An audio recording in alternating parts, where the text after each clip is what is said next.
The Signal Oil Program, The Whistler.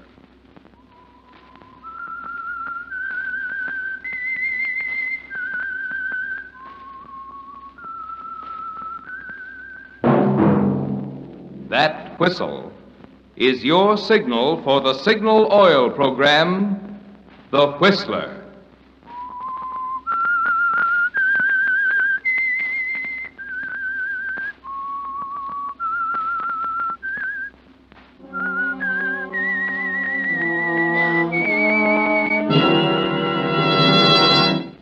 I am the Whistler, and I know many things, for I walk by night. I know many strange tales hidden in the hearts of men and women who have stepped into the shadows. Yes, I know the nameless terrors of which they dare not speak.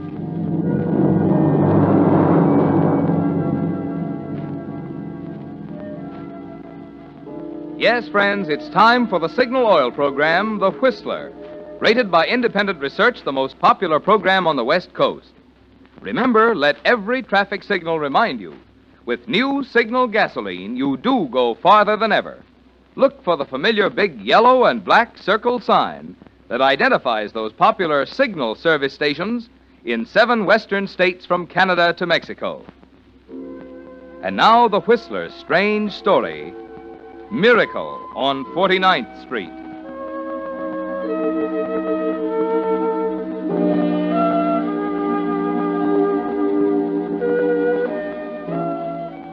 No one knew better than Eddie Steckles that it would take a miracle to save him this time. He'd been up on murder counts before, but this was going to be the toughest one he'd ever faced. The prosecution had drawn all the high cards. His old friend District Attorney Matthews had sworn to get him. And Matthews would never let this one slip through his fingers in a million years. Yes, it would take a miracle, and Eddie was smart enough to recognize it. For it was only by grace of luck and a brilliant lawyer that he was out on bail, with only 2 weeks until the formal indictment. But Eddie wasn't one to give up easily, even when the odds were 1,000,000 to 1 against him. Miracles had happened before, they could happen again. Even in a place like Hardy's drugstore on 49th Street. Even to a character like his friend Dutch. Yeah. Pike just smokes, huh? Those. Yeah. 15. Thank you. Let's see now, I want an evening paper. Hey, Eddie! Oh, Eddie, I thought you were tied up with the lawyer. Having a sandwich, eh? I'll have a cup of coffee with you. Hey, Clyke. Yeah, want a paper? Cup of coffee, huh? Gosh, Eddie, I saw Brandon yesterday. Sure looks tough. The DA ain't kidding this time. You know, I was telling Brandon that you... What's the matter, Eddie? Did I say something wrong? I'm sorry. Well, you see, I get it. Clyke, huh? Here's your coffee. Cream? No, hey, there's a customer waiting over at the drug counter. I see you. Sorry, Eddie. Always opening my big mouth in front of all the wrong people. You can take over the whiskers now. What? What voice are we using? If I'd have closed my eyes, I'd have sworn it was someone else. What about Brandon, Eddie? He's a good lawyer. There's a way out. You can bet he'll find it for you. I'm sorry. I don't understand. What's the matter? You ain't trying to kid me, are you? I'm afraid you've made a mistake. You see, my name is Oliver Littlefield. Now, wait a minute. You ain't trying to tell me. Listen, Eddie, I'm Dutch. Remember me, your pal, Dutch Watson? Oh, I'm happy to know you, Mr. Watson. This is rather embarrassing. You see, I am Oliver Littlefield. I don't know Eddie. I don't know you. I've never seen you before. Huh? Wait a minute. Come here. Look at me. Holy cow, you're right.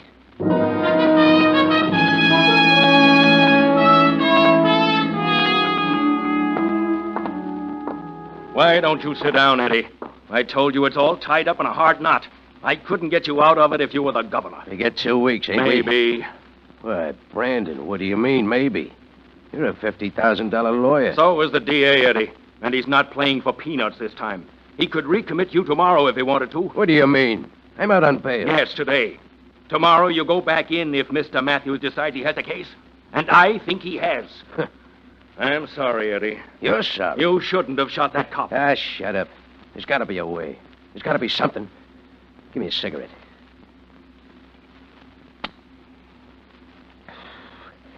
Well, there's always one thing left.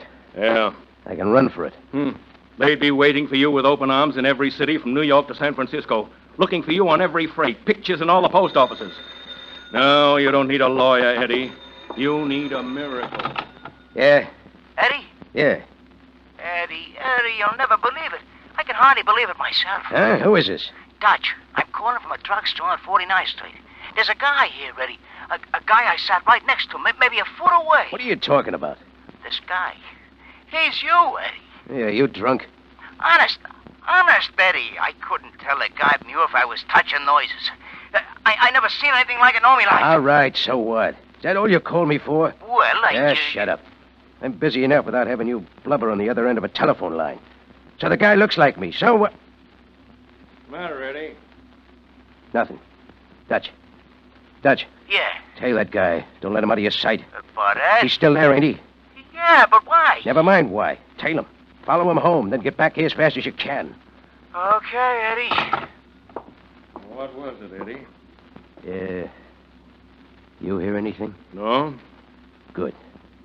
You're all through, Brandon. You can go now. Huh? You heard me. Beat it.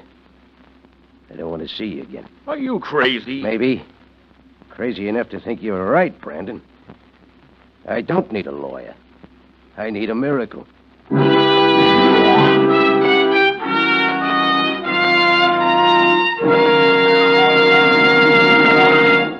With the prologue of tonight's story, The Miracle on 49th Street, the Signal Oil Company is bringing you another strange story by The Whistler. But now, with only 2 hours and 52.5 minutes left of the old year, it's interesting to look back on the changes 1945 brought in a commodity we found was mighty essential to our American way of life: gasoline. Remember, just 4 months ago, you A-book drivers were struggling along on only 2 gallons of gasoline per week. 2 gallons. And as for quality, well, wartime restrictions made motors express great unhappiness in slow starts, balky pickup, and pings. But that's all changed now. Today you can again thrill to those 3 little words: fill her up. And when you fill her up with new Signal gasoline, you're getting the finest gasoline made for motoring. In fact, new Signal is really an entirely new type super fuel in which chemists actually rearrange the atoms in gasoline molecules to create amazing new power. But even this is just the beginning. For just as fast as still further advances are made in automotive or petroleum science, you will find them incorporated in an ever finer Signal gasoline that will continue to merit the public preference, which has made Signal grow in just 14 years from a mere handful of stations in Southern California to almost 2,000 Signal dealers serving 7 western states from Canada to Mexico. And now, back to the Whistler.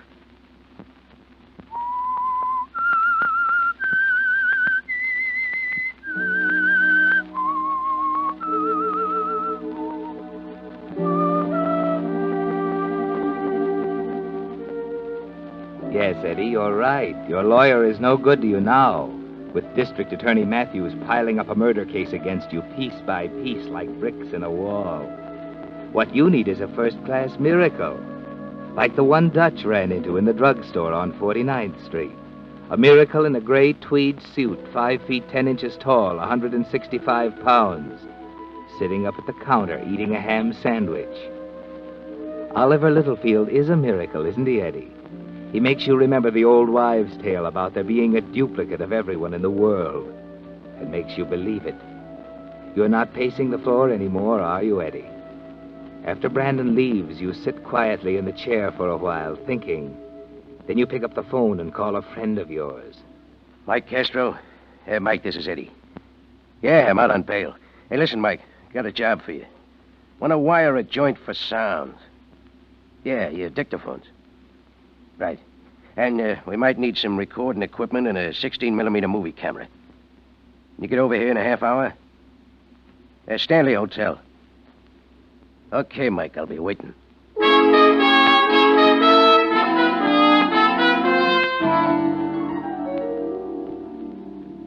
That was a cinch, Eddie. He lives in a little house in Wilmot, 40 minutes out of town. You get the address, Dutch? Yeah, 2224A Euclid Avenue. Oliver Littlefield. 2214A Euclid Avenue, Wilmot. What's the matter, Eddie? Oliver Littlefield. I love him like a brother, Mike. I was thinking about it while I was telling him. It's quite a thing, ain't it? Yep, quite a thing. I think maybe we all got the idea. A switch? Yeah. Yep. Uh-uh. You said you couldn't tell us apart, Dutch. It ain't that. He'll talk. He's got alibis. They'll check his prints. Wait a minute. He won't talk because he'll be dead, out on the highway somewhere. And they won't check his prints because they'll take one look at his face and write Eddie Steckles off the books as a gang murder. No, it won't work. I won't go for it. Why? It's crazy, that's why. Does $10,000 sound crazy to you? Say it again. $10,000 cash on the line. $10,000. That's a lot of dough. Yeah. Okay, now, Dutch, you and Mike work together. And the first thing you do is steal a telephone truck. Huh? One of those little green babies they use for servicing residents' telephones.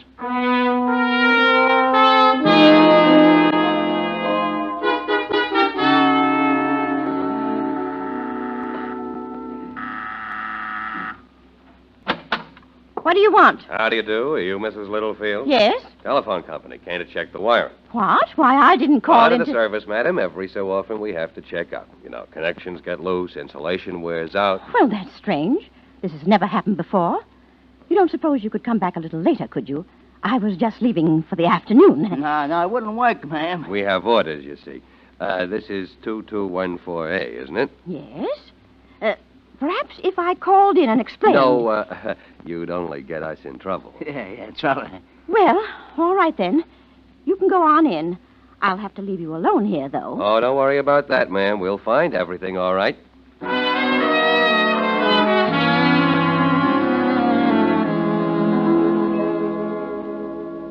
So you want a place to rent, huh? Yeah. It's awful tough.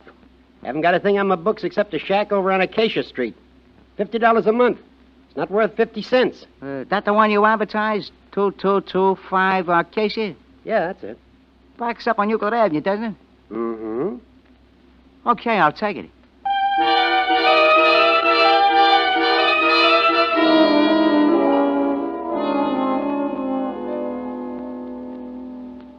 Look, Eddie. Out the back window here. Yeah, this is an awful dump. Yeah, but look. We're back to back with Littlefield.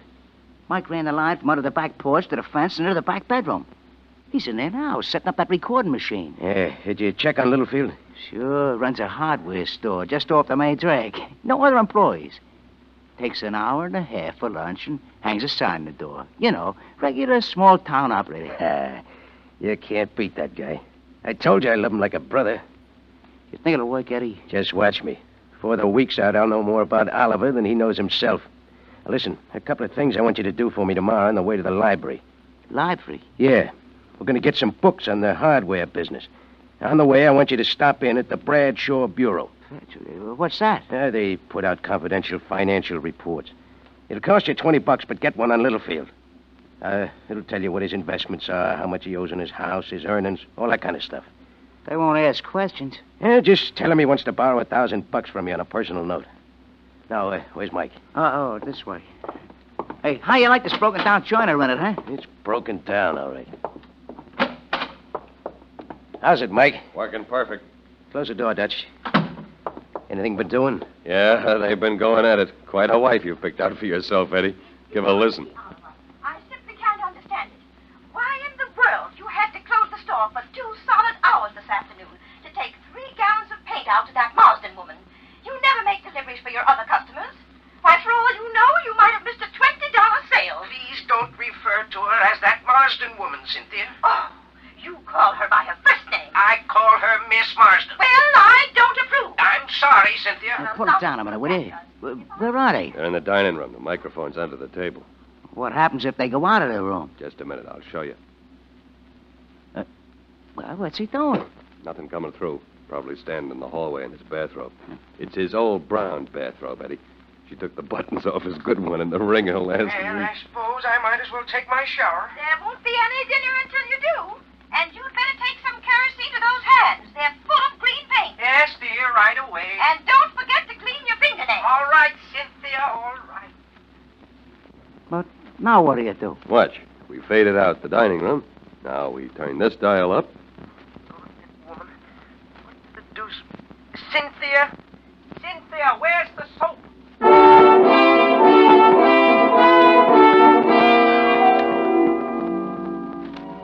You have it all figured out, haven't you, Eddie? The smart way. You're determined to make the most of the miracle on 49th Street. For the next week, you sit at the speaker, listening to the voices of Oliver and Cynthia, picked up by the efficient microphones Mike Castro has installed under tables and behind pictures in the Littlefield house. You make records and play them over and over, learning the little details Oliver and Cynthia agree on, the things they argue about, practicing the inflections of Oliver's voice, absorbing his personality. Try it again, Dutch. From where? From the part about the roses. Okay. Oliver, I was talking to Mrs. Gray again today. She says we simply have to do something about those roses. They're all covered with mildew. Huh? Oh, what was that, Cynthia? Oh, you weren't even listening. I said the roses are all covered with mildew. I don't know how many times I've told you to bring home some spray. And that isn't all. The snails are in the pansy beds. I'm sorry, Cynthia. I forgot it again. I'll be sure to bring some spray home tonight. I don't know what's got into you lately. I'm getting tired of your nagging after all these years, Cynthia. That's what's got into me. All this picking and jabbing is getting on my nerves.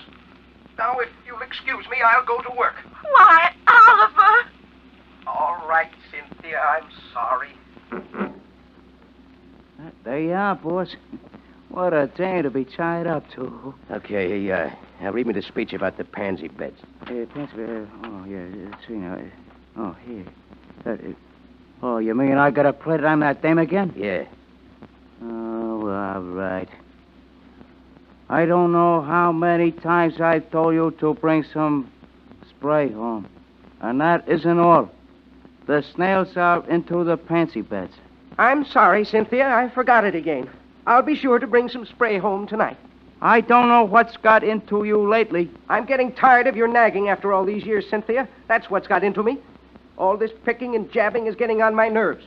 Now, if you'll excuse me, I'll go to work. Why? Oliver! All right, Cynthia, I'm sorry. Yeah, what's wrong with that? Oh, nothing. You're in the wrong racket, boss. It's perfect.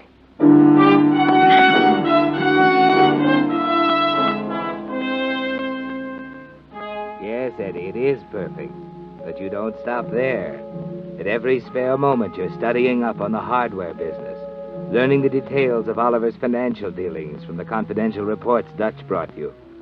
And Mike has been busy, too, with a movie camera, photographing Oliver from an automobile parked across the street from the hardware store, or while he stands innocently on a street corner as Oliver hurries off to lunch. You study the pictures carefully, Eddie, capturing his walk, his nervous little mannerisms. But there's still something missing. You know practically nothing about his friends and neighbors, the people they play bridge with on Thursday nights, the members of Oliver's lodge, the things you'll have to know about. It worries you, doesn't it, Eddie? And then all of a sudden you get another big break. One afternoon as you're bending over your books, Mike comes into the room. Well, Eddie, I hope you can get by on the records we already made. Why? There ain't going to be no more. What's the matter? Machine breakdown? Cynthia left town last night on the 11:15 train, going to visit her mother's. Huh? Heard Oliver telling the guy next door. Uh, Can't make records if you ain't got no one to talk to. yeah. Tough break, huh? No, not exactly. Huh? What do you mean? Mike, did anyone except Mrs. Littlefield see you the day you came to repair the phone? No. You sure? Yeah, why? Did you find yourself a camera? A speed graphic like the newspapers use? Now, what's that got to do Could you with... find one? Yeah, sure. Okay, get one. And buy yourself a new suit. What? Tomorrow night, you're going to call on Oliver. You're from Snap, the photo magazine. And you're assigned to do a story on the typical American citizen. The average guy who lives in the suburbs. What he does in his spare time at home, who his friends are, what they do, his hobbies, the clubs he belongs to. You know, regular feature story. And the guy the committee selected as the average citizen is Oliver.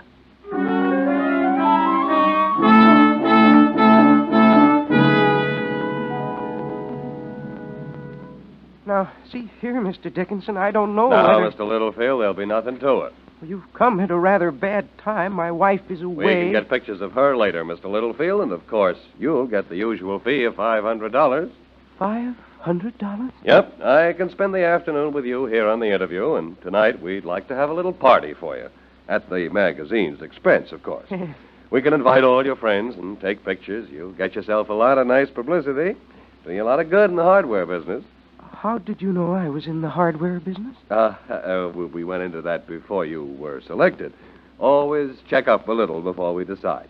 Well, how about it, Mr. Littlefield? Well, I don't really want publicity, but... But you could use the 500, huh? Yes, as a matter of fact, I could. Good. I knew you'd be a sport. Now, suppose we get down to business, huh? First, I'll get a list of all your relatives, where they live and what they do, that kind of stuff, and then we'll check up on your...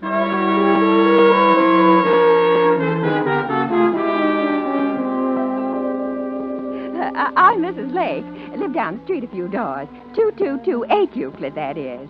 Known the Littlefields, well, ever since they came here in 1927. Oliver was working for the gross department store in the hardware department, and my husband, Clem, he was in the men's ready-to-wear. My name is Barton, pastor of the Congregational Church. Oliver's been a member for more than 10 years. I'm his Aunt Sarah. I guess when you get right down to it, I'm his only living blood relative.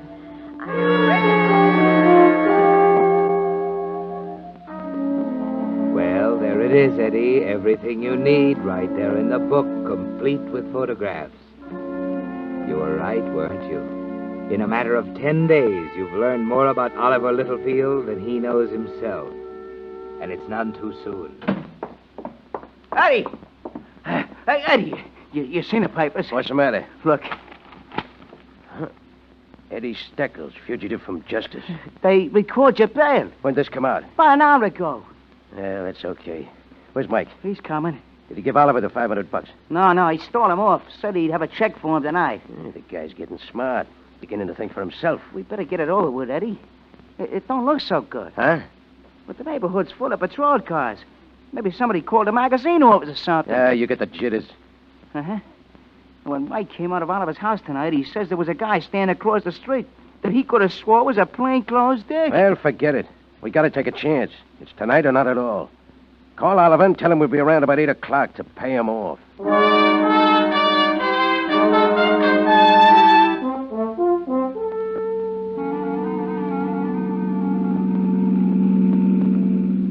Which way, Eddie? Take the next road to the right. That's it, up there by the sign. Now, see here, what's this all about? I haven't done anything. Shut up, Oliver. Just keep your hands up, that's all. That's better. Around to the right, Dutch. How far, Eddie? Anywhere along here. This okay? Yeah, sure. Come on. I know what you're going to do. You're going to kill me. Listen, let me explain. Shut up. Come on, Oliver. Eddie, Yeah, right behind you. he's all yours, Eddie. No, please don't kill me.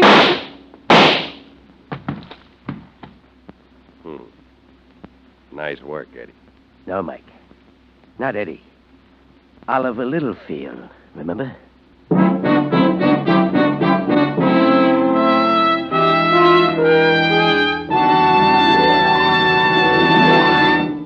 The Whistler will return in just a moment with a strange ending to tonight's story.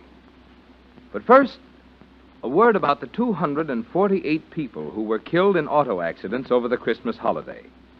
Reports already indicate that tonight's total will be even higher. Driving conditions are not good. Cars are old. Many people are at the wheel tonight who should not be. If you don't absolutely have to go out tonight, don't. But if you must drive, take it easy. I know that with new signal gasoline in your tank, there's great temptation to step on the accelerator. But don't tonight. Keep the speed down. Keep a sharp eye on the other drivers and the pedestrians. You see, your signal dealer isn't only interested in your business. Because he's your neighbor and your friend, he's also interested in you. That's why he's asked me to bring you this message, so that one of tonight's auto accidents may not mar the Happy New Year, which all of us in the Signal organization hope will be yours. And now, back to the Whistler.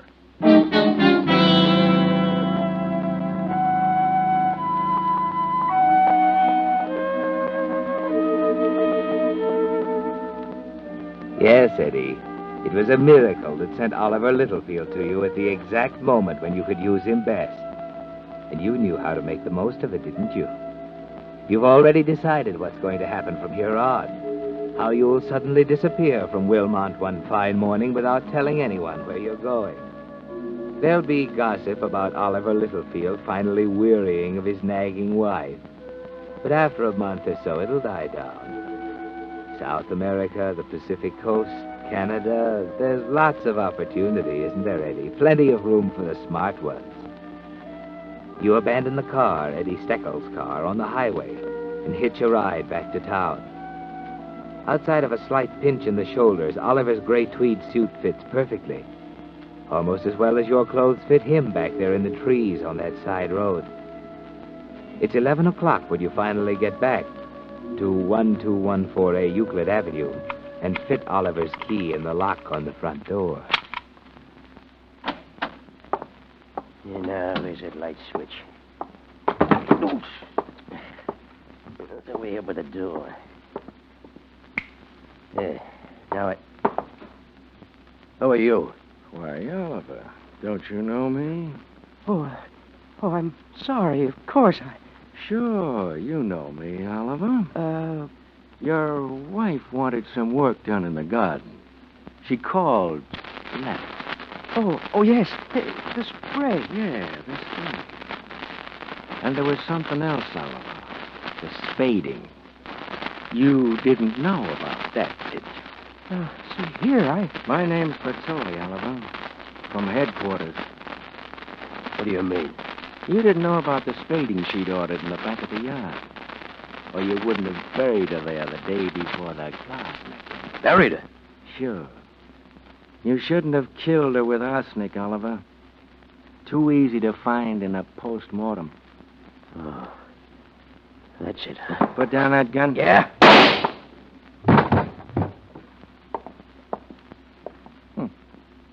Packing a gun.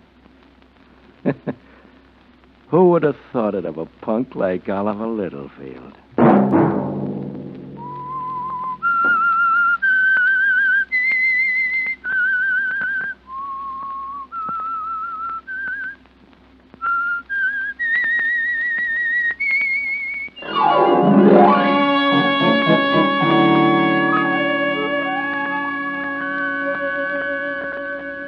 Next Monday at 9 o'clock, the Whistler will bring you another strange tale.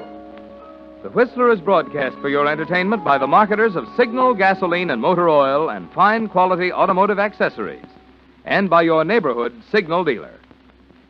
This program, produced by George W. Allen, with tonight's story by Harold Swanton and Charles Smith, music by Wilbur Hatch, is transmitted to our troops overseas by the Armed Forces Radio Service.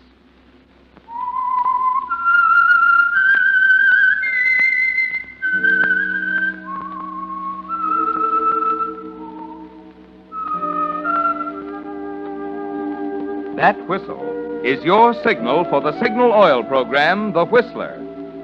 This is Marvin Miller speaking, reminding you to look for those familiar yellow and black circle signs that identify those popular Signal Oil stations in 7 western states from Canada to Mexico. This is CBS, the Columbia Broadcasting System.